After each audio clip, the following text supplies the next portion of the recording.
Magandang araw po. Narito na po ang magiging lagay ng panahon ngayong araw na Martes, April 2, 2024.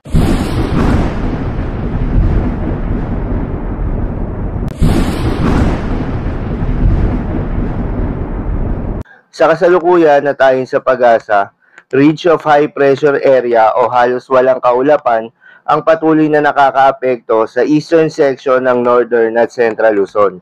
At kapag ridge of high pressure area ang weather system na nakakaapekto, posibleng mababa yung mga tsansa ng mga pag-ulan sa areas na apektado nito. Magandang balita naman dahil ayon sa pag-asa ay walang binabantayan na low pressure area o bagyo sa loob at labas ng ating Philippine Area of Responsibility na maaaring makaapekto sa ating bansa.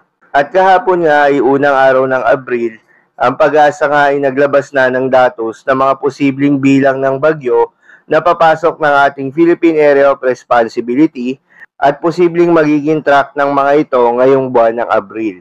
At ayon nga sa datos na inilabas ng pag-asa, merong isa o maaaring walang bagyo na mabobuo o papasok ng ating Philippine Area of Responsibility at kung meron man, maaaring dumaan ito sa bahagi ng Palawan o maaaring mag-record sa bahagi ng Northern Luzon. Ayon rin sa pag-asa, base sa average number ng tropical cyclone, yung buwan ng March at April, yung medyo may pinakakakaunting bagyo na nabobuo o pumapasok ng ating Philippine Area of Responsibility. Para naman sa lagay ng panahon ngayong araw ng Lunes dito sa Luzon, inaasahan sa bahagi ng Cagayan at Isabela ang mas mababang tsansa ng mga pag-ulan dulot yan ng ridge of high pressure area. At sa Metro Manila at nalalabing bahagi ng Luzon ay asahan ang bahagyang maulap hanggang sa maulap na papawirin na may mga tsansa ng mga localized thunderstorms.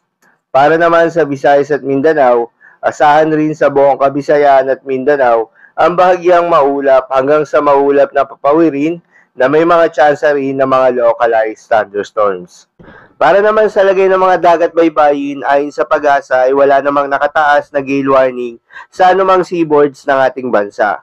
Kaya naman malayong makakapamalaot yung mga kababayan nating mangingisda at yung may mga maliliit na sasakyang pandagat dahil inaasahan ng banayad hanggang sa katamtaman ng mga pag-alon.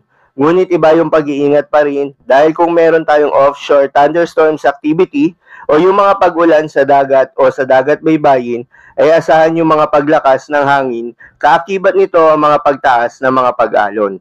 So yun lamang po para sa lagay ng panahon ngayong araw na Martes. Keep safe everyone.